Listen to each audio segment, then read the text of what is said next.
বর্তমানে কিছু কিছু জায়গাতে কাজ করে এখন টাকা পাওয়াটা খুব কঠিন হয়ে দাঁড়ায়। তো অনেকে আসেন পুলিশদের কাছে এই বিষয়টা নিয়ে যে আমার মাসে কাজ করছি টাকা দে না গই, এরে আমি হালাত দিছি, সে আমার টাকাগুলো ফিরিয়ে দিচ্ছে না। এগুলা নিয়ে নানা রকম কথা আপনার পুলিশদের কাছে আসি বলেন। তখন পুলিশটা কি বলে, সিধা সাদিয়ে বলে যায়, আনা মাফি দাখেল হাদা দাখেল মুক্ত বামেল মহাকামা দাখেল।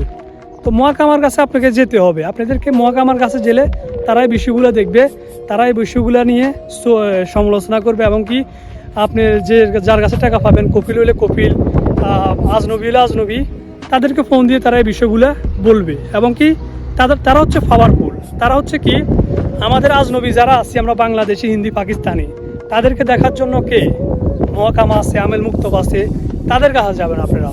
পুলিশরা হচ্ছে কি এদেশের নিয়ম কারণ, এদেশের মানুষের নিরাপত্তা রাখার জন্য, এদেশের মানুষকে সব কিছু মিলিয়ে এদেশের মানুষের জন্য হচ্ছে পুলিশ। বেজাল হলে ওই জায়গাতে যাবে। আমাদের জন্য হচ্ছে কি মহাকামা, আমেল মুক্তব। আমেল মুক্তব তো কি আমেল মুক্তব, আমেল হচ্ছে আমরা, মুক্তব হচ্ছে কি অফিস। আশা করি বুঝতে পেরেছেন ভিডিওটা।